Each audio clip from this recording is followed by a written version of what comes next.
My name is Alan. My name's Evan. And Welcome to all my friends. Dude, that was so legit. Wait, what episode is this? Wait, what? Oh, episode 14. No, that sucks. Is it episode 14? I don't know what you check. I can't find our podcast. Oh, damn it, dude. Yeah, it's episode 14. And ladies and gentlemen, we are back for episode 14, confirmed by my man Alan. Isn't it bad? Full on teenagers. I think this is how we know that we've been doing this for a long time, that we're seasoned vets, is that we don't even know what episode number we're on anymore. Yeah. What's going to happen when we're at like 232 and we're just like, and this is episode... If we're at 232 at any time and we're not billionaires off of it. Billionaires. Wow. Then we should quit. Okay. Again, we're not in it for the money, but if we're not making money by that point, labor of love, for real. Yeah, if we get to that point and all we've done is spend our money, it's going to feel like this last weekend. So yep, there we go. That is what it is. But we are back for another episode of All My Friends, episode 14. I've told Alan this is going to be the best intro that we have, followed up by a fantastic interview. We interviewed a three-piece band all the way from Michigan named The Accidentals. Yes. Awesome time. Yeah, that was a great time. Few of the smartest people that we've ever met in our lives, for sure. Yeah, we really keep meeting smarter people than us. Well, we're not very smart. We're not very so smart. That's not too difficult. Yeah, the bar is pretty low. The bar is low, but they were incredibly smart. Very talented as well. Yep, yeah. Not just the smarts, but at that table, all five of us sitting there, we were for sure the idiots of the group. Yep. Even their videographer was smarter piping than us. in and smarter than us. Yeah, for sure. But before we get to that, of course, we have some segments for you all. And as I said before, this will be the best one yet. Right, Alan? If it's not the best, call us and subscribe and resubscribe and leave a comment and a 5-star review. Exactly. That's what you should do. Big week in music, and it was kicked off and probably headlined by the one man himself, Childish Gambino, quote-unquote broke the internet as he released 2 new songs, but most notably the video for This Is America. He hosted SNL and premiered the video on there, correct? So he performed it, and the video was released at the same time. Simultaneously. Yeah. Hosted SNL. Trailer for the new Star Wars movie, Star Wars movie came out. Man does it all. Yeah, he has Atlanta has been killing it this season. His TV show, I can't even describe how talented he is. I think he is, like, when you say the word talented, he is probably the most talented entertainer right now. Oh, absolutely. Like, who does everything. Yeah, Comedian, exactly. That's writer, movies, TV shows, music, all this stuff, and that's just like, the man's a genius. We are witnessing history, right? Yeah, I saw a great tweet that was, Childish Gambino or Donald Glover is doing exactly what Kanye thinks he's doing. Kanye's just in a warped reality. Yeah. Kanye really thinks that he's like changing the world with his shoes.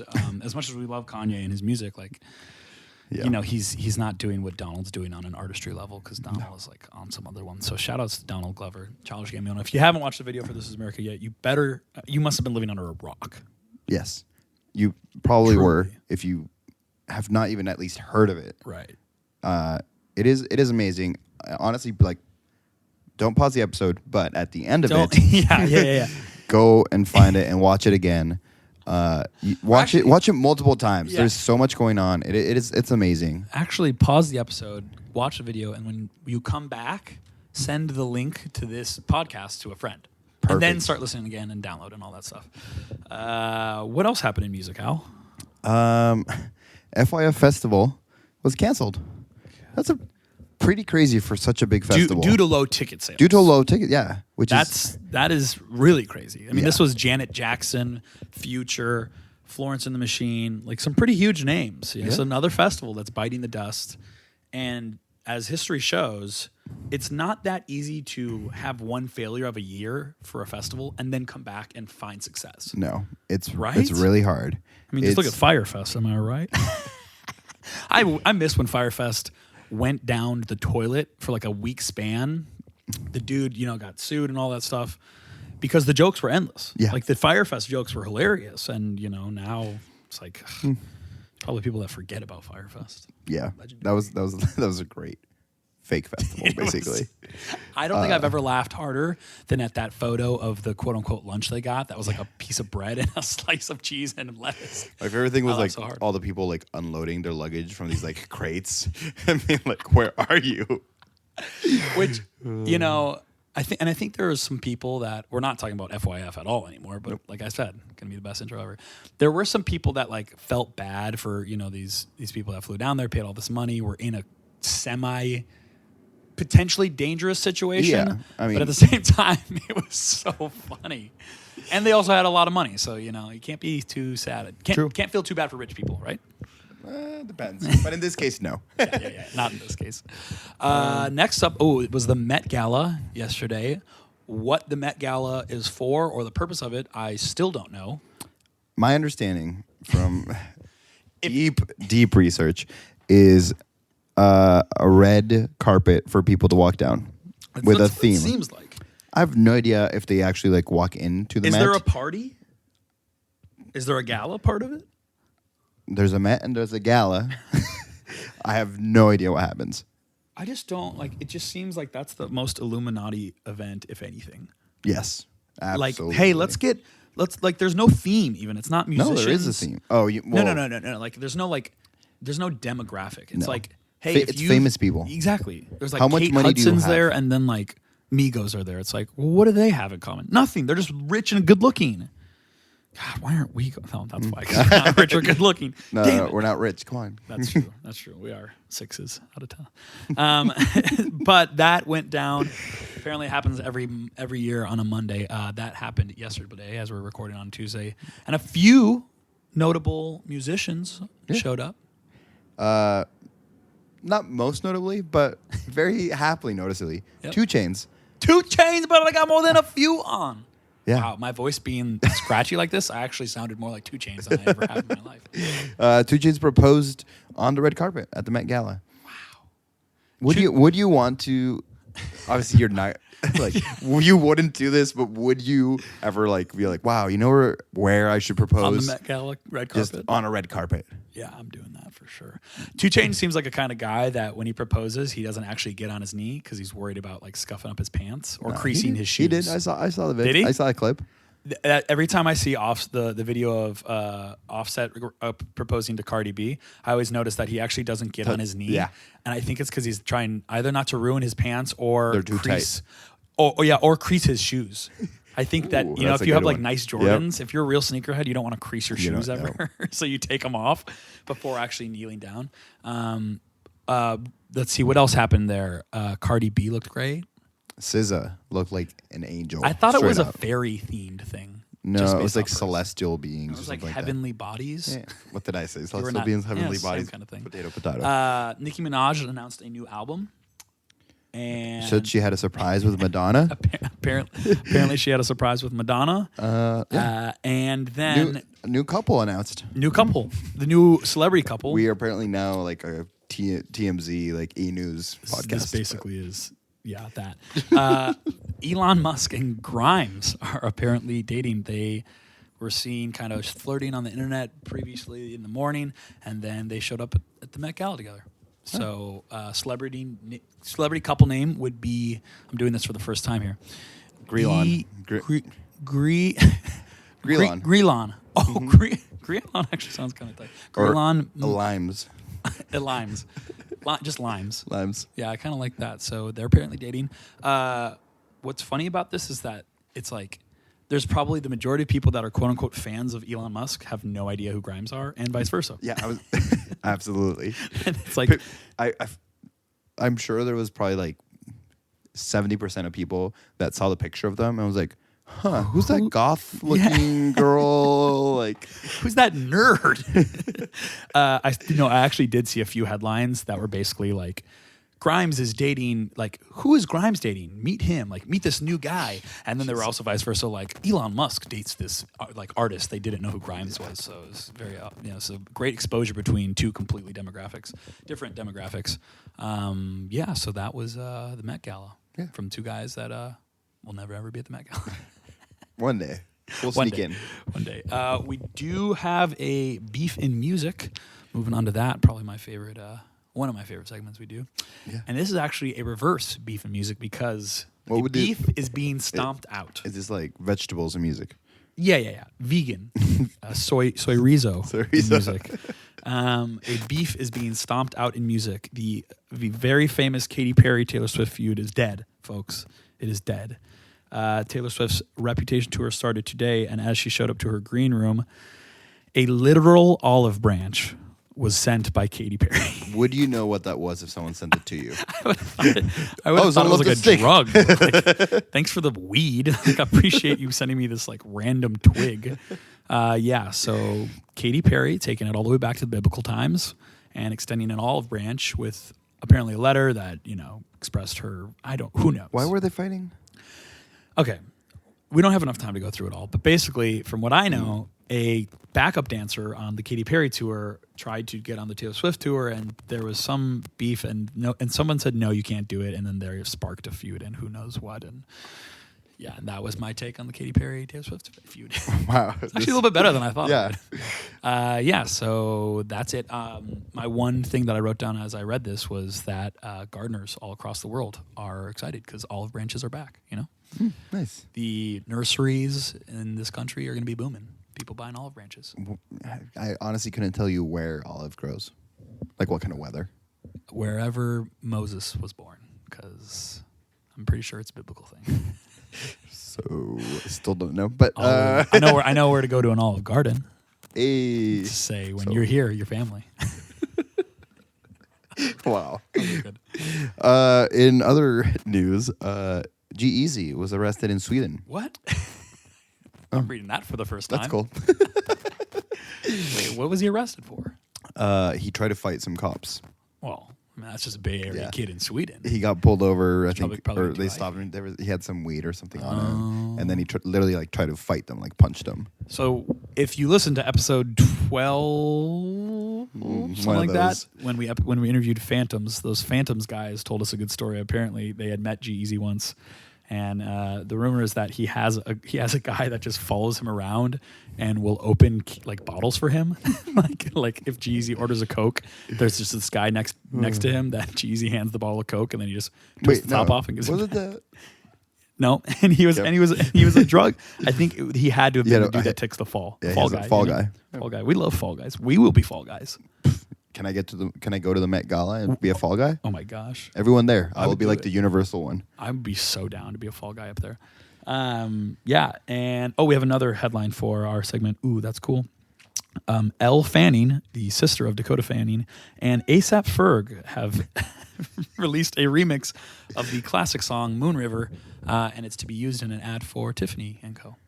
Maybe they didn't hear about this other person that kind of did a cover recently Of Moon River. Very beloved, amazing cover. Yeah. Maybe should have picked a different song. No. Now, here's why it fits. Because in the famous Audrey Hepburn film, she sings Moon River. So What that's does why that have to do with A$AP Ferg? because Tiffany & Co. Breakfast at Tiffany's. Alan, God, have you I never know, seen but why the not movie? just use Frank Ocean's version? Because this is a better fit. No, let's go with like a shittier version of the already brand new cover. I just don't know how they got Elle Fanning and A$AP Ferg on it together. It seems like they made a list of people they wanted to do this, and this was like option 17 and 32. They started with Kendall Jenner and A$AP Rocky. Yeah, and then maybe. they kind of like felt them like, well, No, I it's like close Dakota enough. Fanning, but I didn't even know Dakota Fanning had a sister. So, that's cool. That's cool. And then in our last little segment, This is a weekly thing. We're literally every intro is going to end with this segment. so Kanye still letting us down. Just not any good mentions really about him. Kanye He's is been like saying some crazy things. some crazy things. Yeah. He's I don't even pay attention to it anymore, which is kind of It's probably know. best for you. it's probably best for all parties. Yeah. That he feels like the middle school kid that's just saying stuff to get people's attention. Yeah. So there's- maybe if we all ignored him. I hope so. He did release 2 songs too since we last recorded. Yeah. One of the songs was a joke. And the other one was? He had told Ebro, a famous radio host, that he was going to drop some incredibly hot bars, and then he literally just went boop diddy scoop. It's the sad part is that I thought you were going to say that was the good one. No, the beat on that one. The beat on that one is incredible. Yeah. Now the other song he released was kind of a back and forth with T.I., which was horrible. It's bad, but it's charting. The song was better. The song with T.I., Yay vs. the People, is officially in the Billboard top 100 charts for this last week. So I'll tell you right now, Kanye he literally did shit on a track because he says boop dee doop and people listen to it. That song has 8 million plays. God. Anything is possible, my friends. Anything. If you're Kanye. Uber famous. Yeah. So get famous, get rich, go to the Met Gala. And that's our Kanye sighting. Nice. Right? Yeah. What'd I say? Best intro ever, Al. You got Best. faith, man. We have the Accidentals coming up. This one was great because, as we've kind of prefaced before, this is a band that, if you've listened to the other episodes of ours, and the musicians, they have some similarities. This is the first it's like indie rock kind of, like an indie folk band. Yeah, indie folk. Very different. There's violins. And, a lot of string instruments. Yeah. It's different. Very good music. Very nice people. Incredibly nice people. Yeah. This was also one of those interviews where I feel like we surprised them the most with our crazy questions. Yeah. Tell you people, the internet's a crazy place. If you don't want anyone to know anything about you, quit 20 years ago. Yeah, you're screwed. It's too late. You're too late. So it was great. And with that, here are the Accidentals.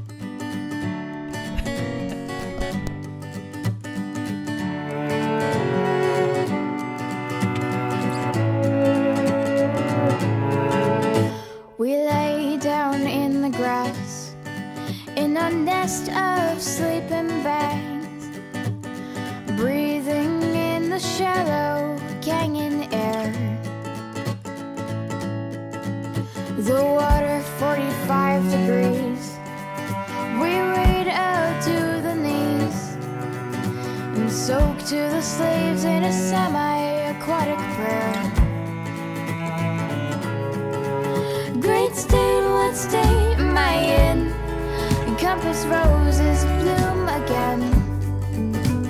Home of the water, Canada's daughter, cradled in a crescent moon grin. Michigan and again and again and again and again.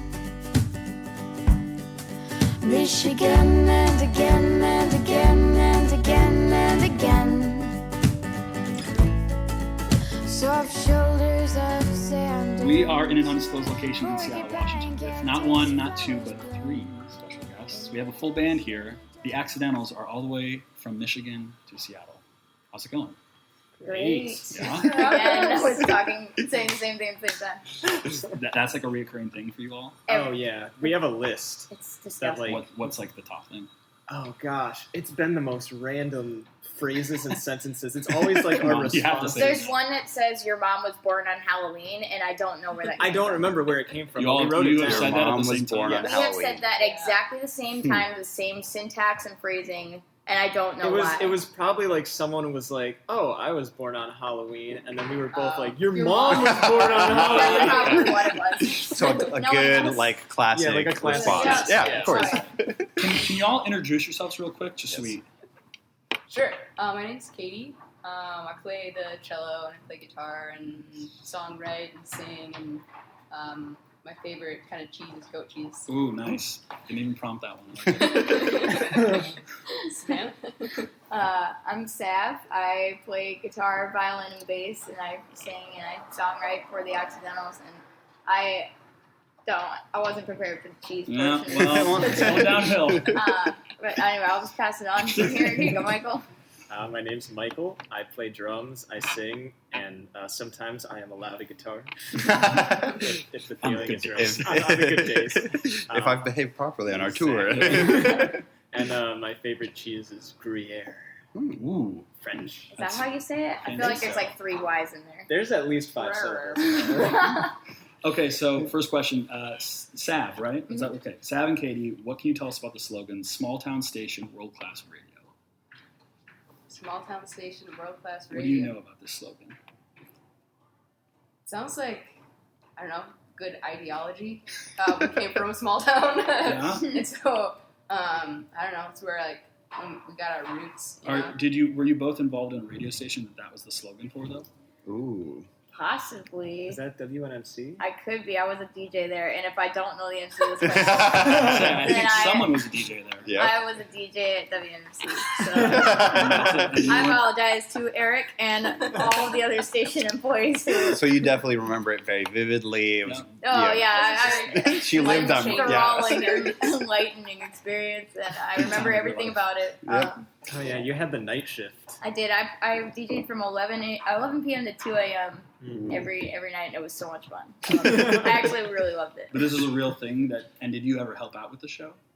I think I came out a couple times. Okay. Sav's a year older than me, so I was finishing up my senior year of high school, and Sav went to NMC, and she started doing audio technology. And so I just remember, like, she'd be like, "Do you want to come hang out from 11 to 2 a.m.?" And I'd be like, I got some sleeping to do, but otherwise, no, I came by a couple times, and it was really cool to, like, wander around. Like, they had so many different CDs, and I think, we were introduced to, like, a lot of really cool music when you were DJing there, because you'd pull up all these, like, Sylvana So and all these cool up-and-coming bands. Oh, it was super fun. There's, like, really good vibes about walking down the aisle of somewhere that's just packed out with books or CDs or vinyl. Like, one of those things, like, same feeling of, like, libraries, kind of. I loved it. Yeah. Were you all a band at the time? Yeah, we've been a band for 6 years, almost 7. Katie and I started because we went in our high school orchestra program. I was an orchestra too, so. Wait, really? What'd you play? I played the bass. Yeah. That was the easy instrument. Come on. Nice is not the so response. much fun. I love it. It's really large. It's a commitment, though, because you got to carry that around. Yeah. Mine sat in my living room for a lot of it. Wasn't doing a lot of it. Oh, so you were practicing a lot? Yeah.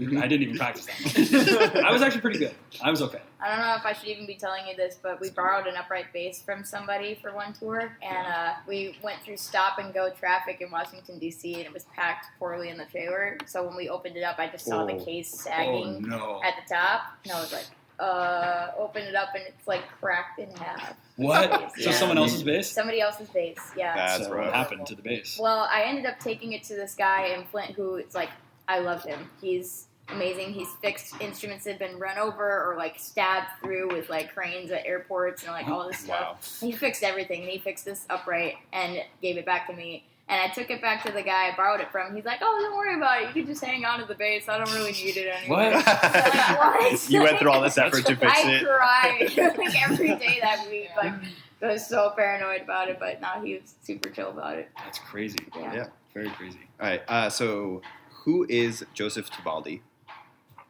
These questions. What do you mean? Are these? This is some Nardwuar stuff. I said don't ask weird questions. Tibaldi. Is this weird or typical? What do you think, We asked this to weird or everyone. This is a normal question. Tibaldi?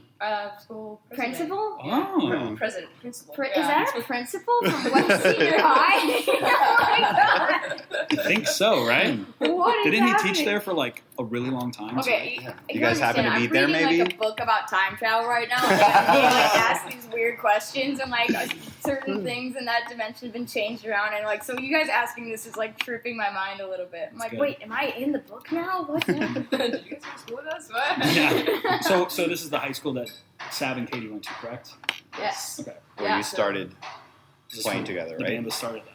Yeah, we used to stay after school in this club called the Alternative Styles Club, and we would like cover Led Zeppelin and Coldplay on our orchestral instruments. And our school was super supportive about it. They were one of the few that has orchestra programs, so you can pursue violin and viola and cello and bass, all those things. So they start really early in like 5th grade in the elementary schools, and everyone has to choose an instrument for the curriculum for at least a couple of years, and then you can choose to like stick with it.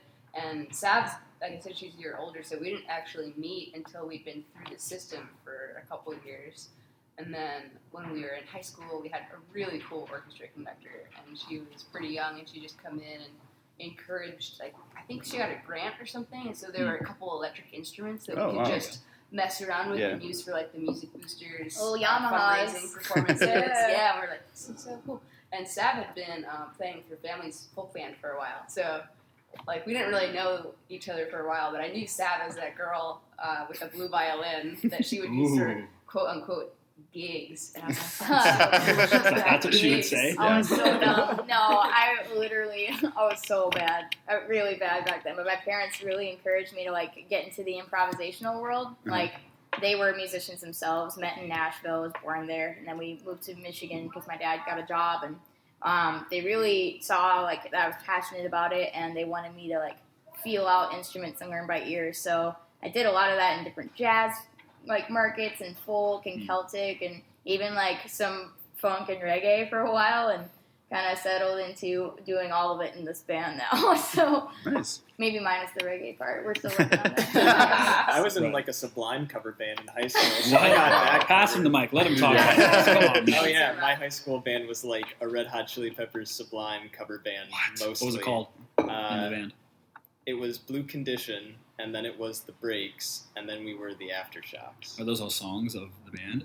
No, the first one was from Cream's Disraeli Gears. It was a song on that record. And then the Breaks was, we named it after the Black Keys song, but apparently Curtis Blow had a song called The Breaks as well. And everyone was like, you guys named your band after Curtis Blow? And we're like, no. That's right. And then the other one was just like, we felt like too many other bands were named The Breaks. So yeah, we went through a lot of name changes, but we mostly, I think I knew how to play like 40 Sublime songs in high school. Yeah. Wow. It was Red Hot Chili Peppers too, though? If you had to play them now, how many do you think you could still play? I could at least still play most of them on the drums, but I was also the singer in that band, so like I think like muscle memory might kick in. And Michael has the best memory of anyone Seems in this like a band. good memory kind of He guy. remembers like every gas station off every exit that we've ever been to. 3 years of touring the country. Just like, gas stations? Oh yeah. Here, they've got good chicken nuggets, or I don't know, whatever, yeah. You shouldn't eat chicken nuggets. I did have chicken tenders yesterday at a gas station, though, so I can't really talk about it. Wait, are you familiar with the Red Hot Chili Pipers? The bagpipe program? Yeah, I definitely have YouTubed there was like that. Yeah, there was this meme going around. I don't even know.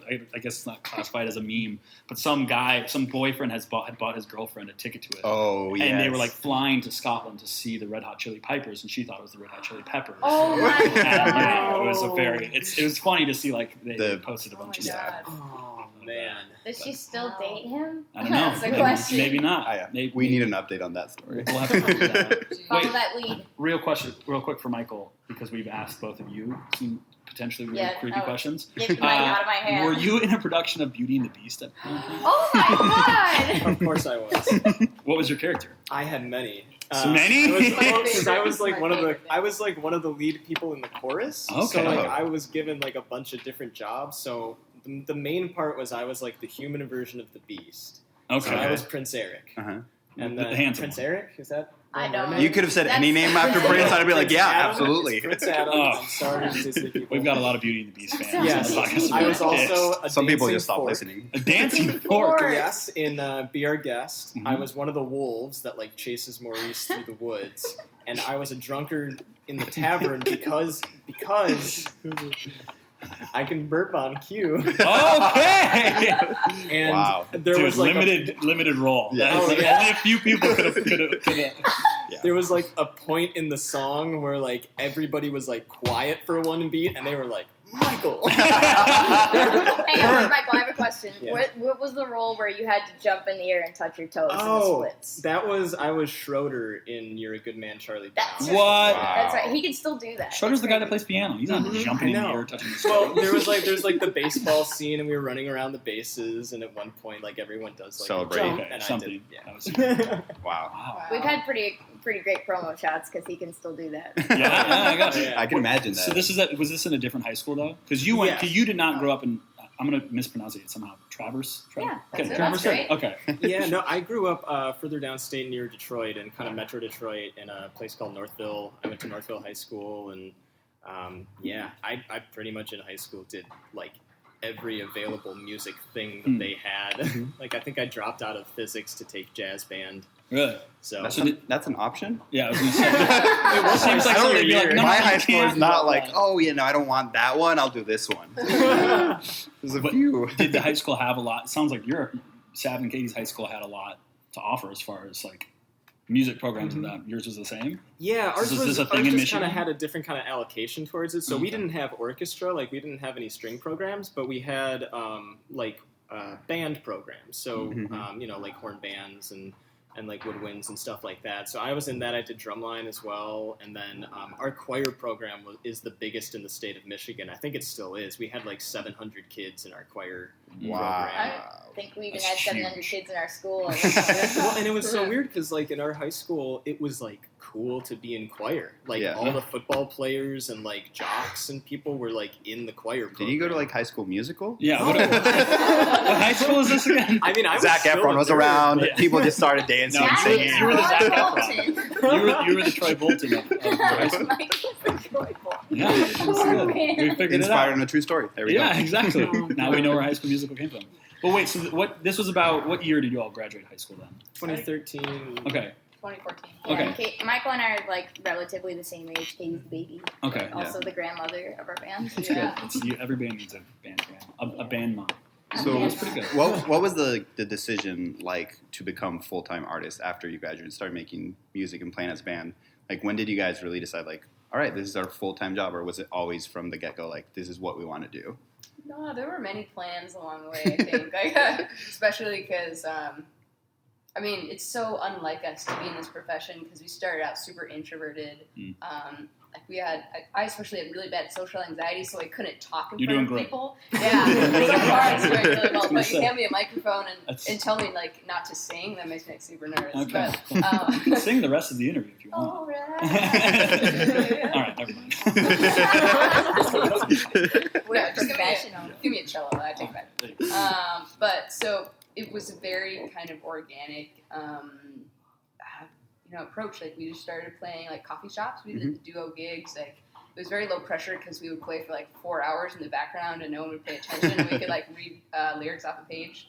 Right. And then, there's a really supportive music scene for young musicians up in Traverse City. So Sav and I ended up doing a lot of session work with the violin and cello, and we'd jump on with like funk bands or folk bands or singer-songwriters and really like exposed us to a lot of different music, and there's so many good music festivals out there. And so we just started playing more and more, and it started taking off on its own. And a lot of that is part to the team that we had in place. Like Amber, our tour manager, she really helped a lot with that, and the community in Traverse City. And then it got to the point where I was going to graduate high school, and we were like, all right, now it's time to go to college and fulfill all of our nerdy dreams of like, going off and going to school and pursuing our education. But at that point, we'd been doing, music and balancing school to a point where like it was too much. Like we Were you touring at that point? Kind of. Doing We would some leave shows? like Thanksgiving and spring break. We skipped prom to go record our album. And, Screw prom. I know, right? But it was crazy. Formative years, we were just like really devoted to creating the sound that we were going to carry with us. Yeah, and at the time, like we were going to school for long hours too because we had transferred to Interlochen Arts Academy, and so we pretty much didn't get done until like 5, and then we were working on. Just load in for most gigs. Yeah. Just go straight from school to Then do the gig until late, and then do our homework, and then like go to sleep at 3 a.m. and start it all over again 5 hours later. So did you ever regret kind of making the band the emphasis during some of those formative years? You missed out on some of those experiences? It was definitely a sacrifice. I feel like you can't have it all. I mean, we always joke about that like triangle where it's like in college people are like have good grades, have friends, or have sleep, and you can only pick 2. And a lot of it is like you can choose to focus on certain things. Yeah. So we definitely focused on music and getting good grades because we were overachievers and we still are. But I think if it weren't for that, we would not be where we are right now because it taught us like work ethic. It taught us, experience on how to be semi-professional. At least when we show up, we try not to be like that band who's disrespectful of like equipment or the people there. Yeah. So we really try our best, and I think we wouldn't be here if it weren't for all that work that we put in up front. Expounding off of that, I was just gonna say I went to 3 proms. You didn't miss much. I mean, he was Troy Bolton. So. I would have much rather have like been in a studio. Like honestly. Well, I was gonna say, like, going off of that, we also thought we were gonna go to music college for a while, so we put in a ton of applications and we did auditions at Berkeley and Belmont, where he was going to college. This was before he was even in the band, and we did a couple of auditions for those colleges, and Katie actually got the chance to have like a full ride to Berkeley, like presidential scholarship, which they don't give out many of those, and we turned it down because we got a production deal offered at the same time. And so that was, to me, I think that was a turning point for us. It's just like, do we go figure out, go learn how to be professional musicians, or do we just go do it, and learn from that experience alone? And I don't think any of us regret just going for it, because we've learned a lot just from being out here about real life application and like learning how to manage your finances and learning how to manage your emotional, mental, and physical health, and how to run a business. It's all super important, and even though it can feel a little overwhelming at times, I think it's kind of the way that we like to learn as overachievers, is like through a boot camp of sorts. Yeah. Just dive into the deep end of it. So you guys have been pretty independent, right, as artists for the most part. What do you think is like the biggest hurdle of being like that independent as opposed to like signing to a label and having a lot of that support?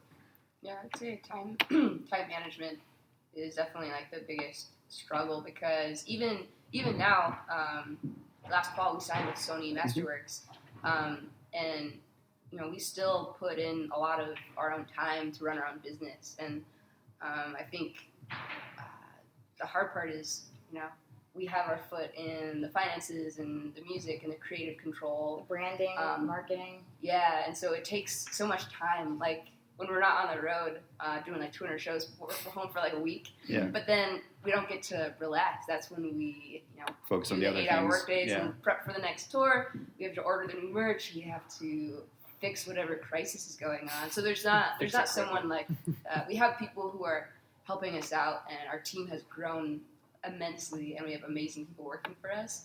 But now it's just kind of like a bigger project to oversee. Yeah, we always knew it would go from a point where we were doing ourselves to a point where we were delegating but supervising, and so it's still like as much work as it was, but it's a different kind of it that we're still transitioning into and learning more about. Did you have some, or do you still have some hesitations about piling some of this work off onto other people? It sounds like you all are very perfectionists, or you're very intellectual people who probably want to control a lot of how the project is ran. Do you have issues? Do you ever find yourself like, no, you should have done it this way? Do you get frustrated? Yeah, I don't know. Sometimes. You can call someone out right now. This person. Charlie. Charlie, come on. We just have to introduce Charlie. He's our videographer, but he's also the scapegoat for anything that goes wrong on the tour. He's also the best human being. Yeah, actually, Charlie literally, before he got on this tour, well, it's kind of a weird story, but we took him to Denver one time on tour just to get some video content. That's what he's been doing this tour, is getting like daily 1-minute long tour videos of every single place we go to. And we took him to do that in Denver, and we did this random like bone marrow benefit gig, like a bone marrow transplant for a boy, and we all like swabbed our mouths because we were just like, yeah, might as well, but then Charlie lands like one of the few matches in the entire United States, and he's like the perfect match, so he literally got bone marrow taken out of him and then went on tour a week later. Yep. What? Wow. Wait, the best hold on, back up. So this is a show you played. Was it a benefit for one person specifically? It was a benefit for like the overall thing, but it was definitely like there was like one boy in particular, and they were fronting. I'm not familiar even how bone marrow benefits usually work. So Yeah. you swab your mouths or in hopes of having the same match with someone in the country. And then having that bone marrow transferred from one person to the other. Sure. You literally saved a life, man. He literally did. Yeah, he really did. We'll find out in 8 months. Yeah, I was Sure. say, Well, we're hopeful. we always like to talk a little bit about like the state of whatever music you're in. Is it fair to call you all a folk band? Is that okay? Indie folk? What do you? If you had to use one, I would say like indie folk rock at this point. There's especially at the show we're playing right now with Moon Hooch, they're like an amped up EDM/saxophone trio dance band, and it takes a lot for us to keep up. But we have like really written a lot of rock songs, and then kind of intermesh that with some of our folk and the funk and jazz influences. So right now I would say rock is an important element of what we're being called. Yeah, I think like one of my favorite things about being in this band is that we're really adaptable and flexible. So, which I think in the current state of the industry is really helpful because we can keep ourselves busy all the time because we can play like a performing arts center and do like a workshop for students playing like alternative strings or songwriting, and then we can play a show in someone's living room, and then we can play a show like at a music festival or a rock club or an EDM music festival and do our best to like rock out. So I think it's really helpful to try to incorporate all genres because what's interesting is we can play a show and we can watch people's perspective change if they don't know who we are. They're like, oh, I thought this was this. Song. Yeah. And then they're like, wait, why are they bringing up that electric guitar? And then they're like, what the heck? And then we start doing like a gypsy jazz song at the end, and everyone's into it by the end. Like no matter like what kind of music they like, they're just like, they're ready for anything at that point. Yeah, and we hope to kind of, like, the way that we write our set list, too, is kind of, like, pertaining to whatever venue we're in, and we try to write it so that, like, you know, we don't, like, overpower people with rock songs, like, right in the front. You know, we try to make it almost like a, you know, like... A wave of comes in waves, with his hand there. And a roller coaster. Laugh, cry, and eventually love it. Yeah. Is it earlier on? Could you have labeled the band as folk though? Oh, Yeah. Yes. So that's what it seems like. This is what we're trying to there, trying to get at. That where in 2012, it was a huge year for folk music to find mainstream success. The Lumineers were like the biggest band in the world. Head in the Heart, Blind Pilot. Like there were, even that. It's like that found mainstream success. Did that influence the decision at all to really start pushing the band more? Was there any like, oh shit, this is our time, like now here's our opportunity to ride this wave? Like, did you feel that at all? Maybe a little bit. I know that there was a lot of influence like in our ears back then. Like I know Katie really like when I first met you, you were like the embodiment of the Juno movie soundtrack. For a while, I listened to like Kimya Dawson and Moldy Peaches all the time. Yeah, and I was like really interested in that Lumineers thing that you're talking about. Edward Sharpe and Arcade Fire was a big one, and we found mutual artists that we both liked within that fold of kind of the folk with a weird genre twist, like kind of undergrounder stuff, like Edward Sharpe and stuff. And I think that had some influence in the beginning, but before we were banned, I'd never written any songs, and I'd never tried playing any other instruments. I was just playing violin, and then I met Katie and saw that she was playing multiple instruments, writing songs, but like not playing in like public places. And so we brought those things to each other, and kind of made it possible for the other person. And that trade-off has been really beneficial for like why this band has been functional for so long. I think it really depends too on like what kind of tools you have available. And since we come from musical families and we started playing orchestra, we had violin and the cello, and I was picking up guitar because I wanted to be in jazz band in like the end of middle school or whatever. And Sav is really good at picking up harmonies, and so we had acoustic instruments. We started writing songs and singing together, and naturally kind of were inclined to folk music. But then we started, like pretty early on, we started picking up the blues and the electric guitar, and that was before we even had a drummer. And so when Michael came into the picture, it just like totally changed our lives, and we're like, yes, we can like fully rock. Michael became the spinal cord so the other limbs could move better. Yeah. It was nice. Do you feel that same way, Michael? I like being the back, like just giving the other instruments like, you know, a floor to walk on. You know, like some of my favorite drummers are like Chad Smith and Questlove and, you know, like it's not that much your favorite. Stuart Copeland. Okay. You know, just people who like they can do really nice intricate things, but at the end of the day, like they are laying a foundation for like the rest of the band to like really showcase shine off of. Yeah, that's cool. I love that. Like just kind of falling into a pocket and then like, you know, letting the cello do a thing, or letting the violin, you know, walk around whatever whatever's going on underneath. So, you know, yeah, I love being that dynamic in the band. Yeah. I just tried to fluff my hair, but then I realized I cut it all off. So I was like, I'll my do ear. it now. And it's a podcast, so no one can even see it. It's Oh, true. thank you. Space work. Yeah. I was gonna say to the listeners, you did it perfectly. Wow. Yeah.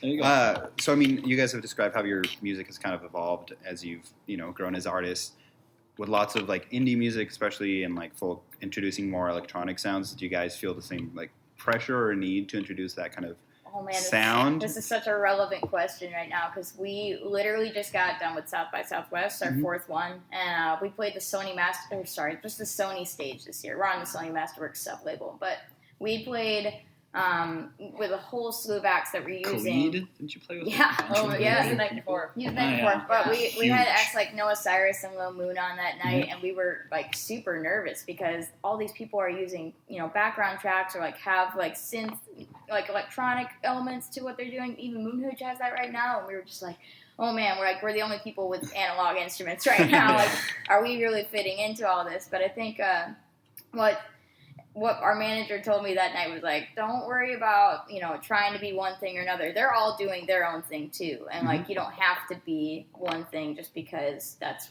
what people are expecting. Like, just kind of roll with what you have. But you do feel some type of pressure, or at least there's some concern like about you it, notice right? it around at Oh, least. I Like was the genre is insecure. focusing towards that. Yeah. Totally. So do you think that that'll influence any sound, or are you just going to stay in your own lane? I don't know. We're talking to a couple of different producers right now, and they all have experience working in that field. But I also think, our music tends to evolve really organically, and the more we try to force certain elements of it, the less it becomes us. Yeah. And I think like what's most important above anything else is that we hold on to the integrity of our sound until we feel like the move to move anywhere else is right. And so. It could happen. It could not. Who knows? We might end up with like a 10-piece horn section like 3 years from now. Yeah. Could be anything. That would be awesome. Yeah, I think we're always going to focus on like contrast too. Like that's something that I love is having a freedom to explore different genres.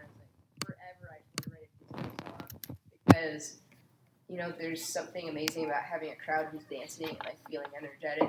But then as soon as we go down one lane, I immediately like want to write like a acapella like sea shanty or something. I gotta try to do something else. Yeah. We gotta like try a different direction. So I think whatever direction we take, we'll always incorporate something else too. Mm-hmm. Do you feel like there's any, just because it's not as popular, it had its wave of indie folk? Do you feel like is there any fear of it like continuing to decline? I mean, there's still bands popping up and making this very authentic folk sound and trying to put it on a bigger level, but it's not as what it was. I think the world, that sounds dumb. I think that modern day society is moving in a direction of genrelessness, which I really like, and I think we kind of try to exemplify in our music a little bit. I think instead of us becoming more under this one label to fit, I think we're all splitting off and trying a bunch of different things. And I don't know where that will lead. I don't know if more labels will come up or if we'll find like meshing words. I already know that the label is trying to find a word for us, and it's like ranged a lot of different ways, and some of them sound like diseases, honestly. But it's interesting to watch that happen, and I'm kind of excited about it because it means that there aren't any limits to one thing or another, and there's nothing that's dying out. It's more like there are things that are being reborn. Yeah. Okay. And I would want to speak to that, like, I think folk music will kind of always survive because as long as you have a person and a guitar or, like, and they're saying something that, like, truly resonates with you, I think that'll always reach people.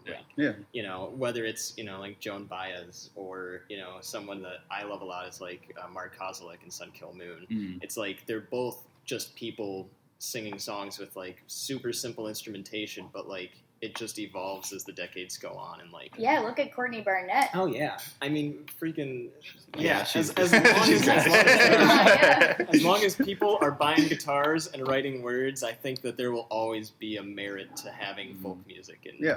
Courtney Barnett like came back and turned into like the female Bob Dylan. Like stuff just comes back around and like turns into something new and like revamps and gender flips, and it's great. I love it. Yeah, and a lot of the stuff we've actually interviewed a few people that they would consider themselves like folktronica, or there's a lot of folk inspiration backing behind the songs. Maggie Rogers is like one of the best examples of that, where she like grew up on that, was in big folk bands, and then is like, well, how do I make this same sound, the same concept, but to like a bigger audience in a different way. And I mean, look at her now; she's obviously totally. And I do think it's about like maintaining uniqueness. Like that's the one thing I would say. about the music industry that we definitely need to keep working on is like, don't just embrace the fad because it's a fad, like do something new with it. Absolutely. You know? Make sure that if you're going to use that synth sound, like do it in a place I wouldn't expect, you know? Like, Yeah. And don't use just the normal GarageBand preset. Please, I'm begging. We're big GarageBand guys, so we got to support. Come on. you just start out this episode with Yeah. Just let it ride. We're sure good at it. It's like there's like the one that was like super popular in like 2007. I think Radiohead used it on 15 I'm Step. sure It they was like did. the kids. The kids going, yelling. like, Yeah. Yep. That's, and then like you know Matt that a bunch of Geary rap used songs it, too. and like and I was like, no, please. Oh, man. We'll edit it. You We'll remove cannot the don't criticize from Radiohead Michael. Put that in front of me. I will. They're okay with Please on use the after you. GarageBand presets. Well, we'll end with the last little segment. This is where we try to ask questions. We already asked about, hopefully ask questions. Yeah, I was gonna say, you tried to ask Okay. questions in the last part? Yeah. First question. Go ahead. Good. You do it. Okay. Katie, how many essays have you written on Leonard Cohen? How many essays? Yeah. Oh, I don't know. So that's One? One. What was the impact of Leonard Cohen on the Accidentals? We just did a tribute to him, yeah, like last year at South by Southwest. Oh, but I think I wrote an essay about him in high school in one of my lit classes. Yeah? How do you guys... You have written an essay about it. Yeah, Alright. I think I did like an analysis of the religious like undertones in the song Hallelujah. Huh? How do I not know There you that's what they do? Because we're What the is biggest that? fans of the band. Alright? Yeah. Okay, We so were that's just talking about Leonard Cohen the other day. I was telling Charlie, I was like, I'm in a Leonard Cohen mood right now. a lot. That's very rock and roll.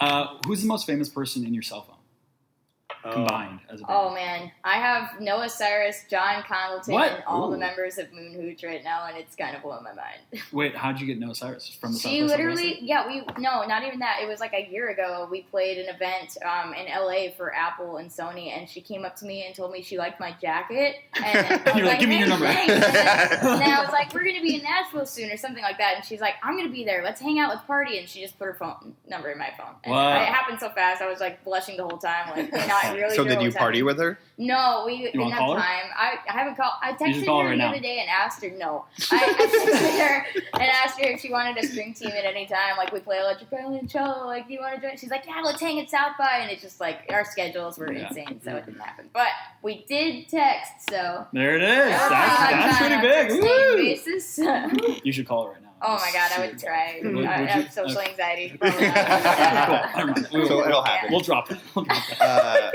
On that note, Seb, how's the sci-fi book coming along? Oh my god. What? She's almost done with it. She's been working on it in the back of the van we had 3 days off. I have- driving to You're Portland. writing a book? I am almost done. I have 2 chapters left. It's 350 pages long right now, and I'm dying inside. It's a little far. You I should have just stop right Googled. there. I write down every question that I Googled to try and like do research, so that way the government doesn't think I'm like about to like plan to kill somebody. Nice. So I've written them all down. I have like over 200 questions that I've Googled. Like, how do you kick in a car windshield, and like how do you safely remove an arrow from somebody's body? And, like just really horrible True. questions. Like also like mythology questions too, because it's super nerdy. And I call it like a mystery, but I'm not sure if I want to like brand myself as that. If I'm gonna like ever put it out. So Yeah. anyway, it's almost done. What's your favorite sci-fi book, or one of them? Oh man, Doesn't have to be literally top it one, hurts. but you know.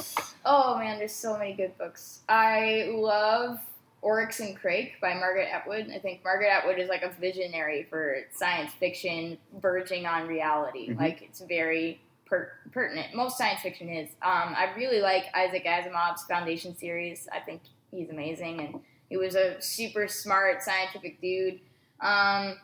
Man, there's so many good ones. Shout out to the 3-Body Problem. Oh, nice. Yeah, 3-Body Problem. Michael's like favorite book ever.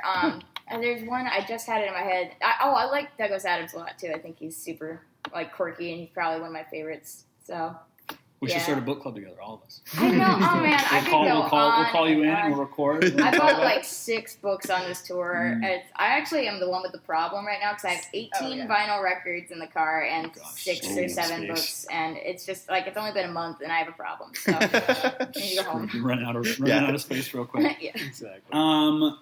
Katie, how many? Oh no, you already asked that one. I heard that somebody had one time made their own kombucha. Oh, yeah. That was a real thing. You used to make your own kombucha. Yeah, that's Michael actually bought me a kombucha making kit. Because this goes like way back to my days on the goat farm that I worked at in Florida for Hold on. for 1 week. 1 week I went to go work on the goat farm, like dairy farm. Is that why goat cheese is your favorite cheese? Oh yeah. Bye. 1 week. She was sold. Oh my god, it's so good. Love goats and everything it produces. But yeah, so Michael, I was getting That's gonna be the really caption. into healthy stuff. I was like, oh yeah, super healthy. I'm never gonna eat another gas station chicken nugget again. I'm gonna Get on eat tour. sustainable thing. So Michael got me this kombucha making kit for Christmas, and yeah, so I brewed it for maybe 6 months or a year or something, and I got pretty good at flavoring the batch. I did a lemon ginger batch, and it's hard though because the timing, you need to be home to feed this. It's almost like having a pet. There's this thing called a SCOBY, a symbiotic colony of bacteria and yeast that ferments the the smartest podcast. And you have to you put sugar in the tea and it eats the sugar and kind of turns it into alcohol. It farts it out basically. Yeah. So it's really bizarre. And so then I got lazy and my SCOBY died and I neglected it. But we did hook up with a local kombucha company in Traverse City in our hometown, and they came out to a show in January and hit us up about working with them to do a seasonal flavor brew. There you go. So we just finished, actually right before we left on this tour, we taste tested it and got to take a crate with us. Are you going to sell that at the merch table? Yeah, no. I want to just rack it all up, though. We now have Accidental's ice cream, Accidental's kombucha, Accidental's hot sauce, 2 different kinds, Accidental's wine, and we still need the beer, right? Well, yeah, the Accident Ale and salsa is incoming. We made our own salsa at South by, so yeah. Accident Ale, that's a great one. That's good. Yeah, we literally can't make it anything else. we couldn't do a wheat beer. You can't do a Pilsner. The joke works. Yeah, no. Yeah. Okay, last question. The most important question of the entire podcast, so take it very seriously. Is Avril Lavigne dead or alive? Oh. Have you heard of this conspiracy theory? I have. I have. I saw on your Instagram.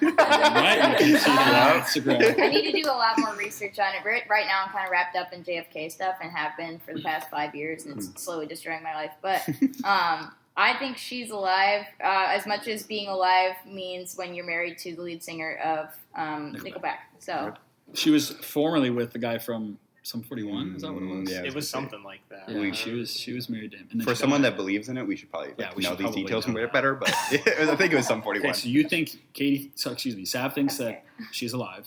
Yes, I think she's. We need input from the other 2 members of the band. I think. Technically, she is alive. No, technically. That's all you need to do is throw that word into any sentence, and it's a safeguard. Yeah. Kind of maybe Paul McCartney died in 1960. See, that's my other one.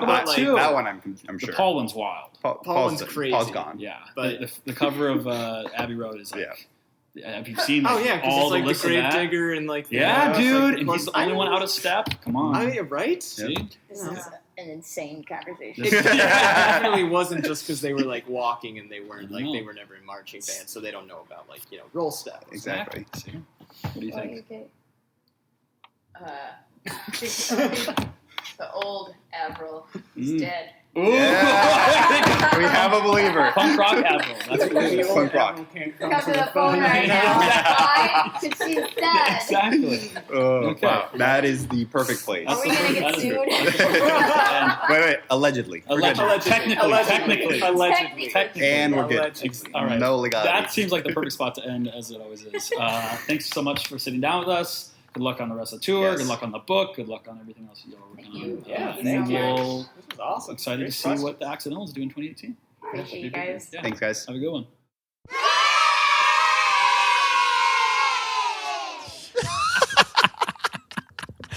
And that was the Accidentals. Wow, we just did about 10 seconds of the that recorded part, and my mic was off. So, yep. This is outro version 3.0. Was it the best 10 seconds that we've ever recorded? Probably. Yeah. Is your mic forever. on? Can we check? Yeah, still on. Good to go. Next week we have Space Dolphin. We have a local rapper. Rapper. Has had a song that's really been moving lately. Pigeons and Plane have written about him. He's just a really, really interesting guy. His name is Space Dolphin, so obviously the dude is eccentric. Yeah. Very hilarious. Yeah. Hilarious. That kid, he could just talk forever on his own in a room by himself, and it would be funny. Yeah, we didn't really need to do much on that interview. We didn't. We would just ask a question. He'd just go on. Yeah. It was great. If any of our episodes needs the explicit tag, it's this one.